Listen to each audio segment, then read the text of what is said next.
Okay जी, हमने discuss कर रहे थे यूरिया साइकिल। और यूरिया साइकिल में हमने उसकी कंप्लीट जो है डिस्कशन की थी और उसकी रेगुलेशन। आगे हमने स्टार्ट करना है अमोनिया मेटाबॉलिज्म। अमोनिया मेटाबॉलिज्म में दो क्वेश्चंस बहुत इंपॉर्टेंट है जो आपसे बार बार पूछे जाते हैं। एक तो सोर्सेज ऑफ अमोनिया और सेकंड के why excess of ammonia is toxic for the body. ये दो क्वेश्चन बहुत इंपॉर्टेंट है। सो बेसिकली अमोनिया जो है ये बॉडी के सारे जो टिश्यूज़ हैं वो प्रोड्यूस करते हैं, सारे के सारे टिश्यूज़ के अंदर प्रोड्यूस होती है और देन डिस्पोज कैसे होती है in the form of urea. ठीक है, वो कैसे होती है वो हम अभी डिस्कस करते हैं। बट पहला क्वेश्चन इंपॉर्टेंट है कि वाई अमोनिया इज़ टॉक्सिक और अमोनिया की टॉक्सिसिटी क्यों होती है। इसके डिफरेंट रीज़न है और हम इन डिफरेंट रीज़न को डिस्कस करते हैं। सबसे पहले तो ये है कि नॉर्मली जो है अमोनिया जो है वो सोर्स ऑफ एनर्जी है इन द ब्रेन। ठीक है, बट अगर इसका लेवल इंक्रीज़ हो जाए तो ये हमारे पास डिफरेंट इफेक्ट कॉज करता है, जैसे कि टीसीएस साइकिल को ब्रेन में इनहिबिट कर देता है।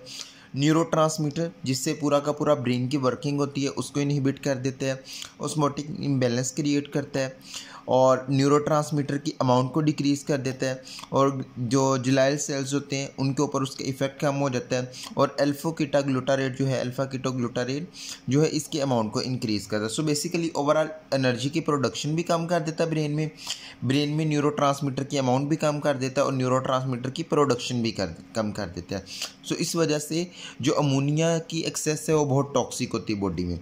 उसके बाद अगर सोर्सेज की बात करें हम लोग, तो सोर्सेज में हमारे पास सबसे पहले जो अमोनिया के उसमें कुछ अमाइनो एसिड्स हैं इसके सोर्सेज में हैं। इसके अलावा कुछ हमारे पास डिफरेंट जो है प्रोटीन्स इसके सोर्सेज में है। इसके अलावा डिफरेंट कंपाउंड जिससे ये अमोनिया बनता है। सबसे पहले हमारे पास ग्लूटामीन, जो कि हम ऑलरेडी पहले भी डिस्कस कर चुके हैं कि ग्लूटामीन बेसिकली हमारे पास कहाँ होता है, मसल्स के अंदर प्रोड्यूस होता है। किस तरह से कि ग्लूटामेट जो है ये ग्लूटामीन सिंथेज की मदद से कन्वर्ट हो जाता है ग्लूटामीन के अंदर। ये ग्लूटामीन जो है ये लीवर के अंदर एंटर हो सकता है और लीवर में जाके ये अमोनिया क्रिएट करता है और ग्लूटामेट बनाता है। ठीक है, सो बेसिकली जो ग्लूटामीन है जो कि हमारे पास मसल्स के अंदर प्रोड्यूस हो रहा होता है वो लीवर के अंदर जाके हमें ग्लूटामीन देता है। सो it is important source of the glutamine is branch in amino acid जो कि स्केलेटल मसल के अंदर होते हैं और वहाँ से ग्लूटामीन बनता है। सो ग्लूटामीन जो है इंटेस्टाइन में जाता है, वहाँ जाके NH3 को एक्सक्रीट करता है, लीवर के अंदर जाता है, वहाँ जाके भी डिटॉक्सीफाई करता है, अमोनिया क्रिएट करता है जो कि हमारे पास यूरिया की फॉर्म में कन्वर्ट हो जाती है और किडनी में भी ग्लूटामीन जो है अमोनिया बनाता है जो कि NH4 की फॉर्म में अमोनियम आयन की फॉर्म में एक्सक्रीट हो जाता है। सो 3 ऑर्गन्स के अंदर जाके ये हमारे पास प्रोड्यूस होता है और एक्सक्रीट होता है। इसके बाद आगे हमारे पास सेकंड सोर्स, फर्स्ट सोर्स आ गया हमारे पास अमोनिया का, that is glutamine. Second source है हमारे पास इंटेस्टाइनल बैक्टीरिया। इंटेस्टाइनल बैक्टीरिया जो है वो यूरिएज एंजाइम प्रोड्यूस करते हैं जो कि यूरिया पैक्ट करते हैं और यूरिया की ब्रेक डाउन करके अमोनिया और कार्बन डाइऑक्साइड प्रोड्यूस करते हैं।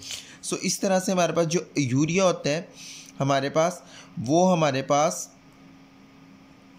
जो है वो प्रोड्यूस करता है in the presence of urease enzyme जो कि हमारे पास NH3 प्लस कार्बन डाइऑक्साइड ये प्रोड्यूस कर देता है। ठीक है, इस तरह से हमारे पास ये यूरिया से हमारे पास अमोनिया बन जाता है। इसके बाद अगर हम बात करें अमाइंस जो हैं, amines obtain from the diet, जो अमाइंस होते हैं ये भी मोनो अमाइंस जो एक्ट करते हैं हार्मोन्स के तौर पे, वो भी अमोनिया की मोनो अमाइन ऑक्सीडेज के एक्शन के थ्रू अमोनिया प्रोड्यूस करते हैं। उसके बाद अगर हम बात करें प्यूरिन्स और पिरीमिडीन्स जो हैं हमारे पास, इनके कैटाबोलिज्म से या मेटाबोलिज्म से हमारे पास अमोनिया प्रोड्यूस होता है। और लास्ट नंबर पे एलानिन, ये भी हम ऑलरेडी डिस्कस कर चुके हैं कि एलानिन जो है ग्लूटामेट प्रोड्यूस करता है और ग्लूटामेट से अमोनिया बनता है। ये सारे के सारे हम 1 बाय 1 डिस्कस कर लेते हैं। लेकिन हम इस फ्लो चार्ट की तरफ आते हैं जिसमें ये सारी चीज़ें एक्सप्लेन की गई हैं। ये आपके पास सामने फ्लो चार्ट है। सबसे पहले आपको होता है अल्फा कीटोग्लूटारेट और अल्फा अमाइनो एसिड, ये दोनों मिलके ग्लूटामेट और अल्फा कीटोग्लूटारेट ये दोनों बनाते हैं। अल्फा कीटोग्लूटारेट जो है ये हमारे पास आपको पता है कि ग्लूटामेट अल्फा कीटोग्लूटारेट में कन्वर्ट होता है इन द प्रेजेंस ऑफ जो ग्लूटामेट डिहाइड्रोजिनेज। ठीक है, अब जो ग्लूटामेट डिहाइड्रोजिनेज की मदद से अल्फा कीटोग्लूटारेट बन गया, यानी ग्लूटामेट इस तरह कन्वर्ट हुआ कि ग्लूटामेट हमने जो पीछे रिएक्शन किया था is converted into alpha ketoglutarate plus ammonia. ठीक है, ये इसके अंदर कन्वर्ट हो जाता है। अगर अमोनिया और अल्फा कीटोग्लूटारेट को मिलाएंगे हमारे पास तो ये दोनों मिलके दोबारा ग्लूटामेट की रीसिंथेसिस कर देंगे। सो इस तरह से हमारे पास अमोनिया बन जाता है। ये अमोनिया जो है मसल्स के अंदर आता है, मसल्स के अंदर जाके अगेन ग्लूटामेट के साथ मिलके ग्लूटामिन सिंथेस की मदद से ग्लूटामिन बना देते हैं। ये ग्लूटामिन लीवर के अंदर जाता है या किडनी के अंदर जाता है? अगर लीवर के अंदर जाएगा तो जो है अगेन जो ग्लूटामेट है अमोनिया प्रोड्यूस करेगा और ग्लूटामिन जो है, और अगर ये किडनी में ग्लूटामिन जाएगा तो ये NH3 प्रोड्यूस करके अमोनिया, और वहाँ NH4 की फॉर्म में, अमोनियम की फॉर्म में हमारे पास रिलीज़ हो जाता है। सो अमोनियम की फॉर्म में रिलीज़ होगा इन द यूरन, या फिर हमारे पास यहाँ पे डिटॉक्सीफाई होके अमोनिया जो है ये कन्वर्ट हो जाएगा यूरिया के अंदर, और यूरिया से आगे यूरिक एसिड, या फिर हमारे पास यूरिन के अंदर यूरिया जो है एक्सक्रीट हो जाएगा। सो इस तरह से अमोनिया का जो पूरी की पूरी ट्रांसपोर्ट है वो बॉडी के अंदर कंप्लीट होती है। ठीक है, लास्ट नंबर पे हमारे पास इसकी दो जो हैं वो टाइप्स हैं इसकी जो है एबनॉर्मेलिटीज़ में, जिसमें हाइपर अमोनीमिया हमारे पास होता है कि जो हमारे पास अमोनिया होता है उसकी अमाउंट ब्लड के अंदर जब इंक्रीज़ कर जाती है। देखिए जब भी हमने वर्ड पढ़ा ना नीमिया, वर्ड हमने नीमिया जहाँ भी पढ़ना है, जैसे कि हमारे पास अनीमिया, देखिए अनीमिया का मतलब क्या होता है? एनीमिया, बेसिकली नीमिया ब्लड से रिलेटेड है, ए मतलब लेस।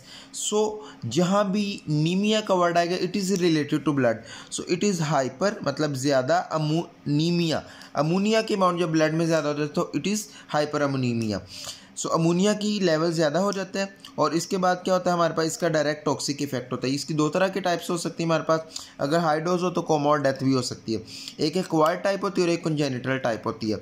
जो एक्वायर्ड टाइप है it is common cause of liver disease और द वायरल हेपाटाइटिस और हेपेटोटॉक्सिन्स की बेसिकली होती है। सिरोसिस ऑफ लिवर हो जाता है जिसकी वजह से हमारे पास उसकी कोलेट्रल जो है वो सर्कुलेशन जो है उसकी फॉर्मेशन हो जाती है। जस्ट लाइक अगर नॉर्मल लीवर का जो है जस्ट लाइक ये अगर आप लीवर एक्सपोज करें तो अगर लीवर के अंदर हमारे पास सिरोसिस होगी, ये लीवर की श्रिंकेज होगी, तो यहाँ वाली ब्लड सप्लाई कंप्रोमाइज़ हो जाएगी, ब्लॉक हो जाएगी।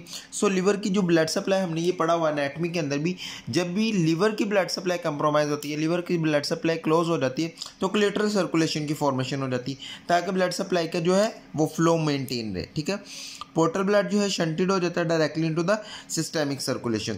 सेकंड होती है congenital type.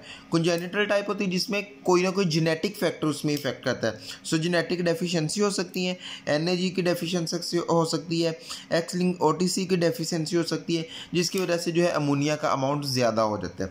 So this is all about the metabolism of ammonia and related to जो है इसके क्लिनिकल्स। सो हम नेक्स्ट लेक्चर के अंदर सारे के सारे अमाइनो एसिड्स के मेटाबॉलिज्म के बारे में डिस्कस करेंगे।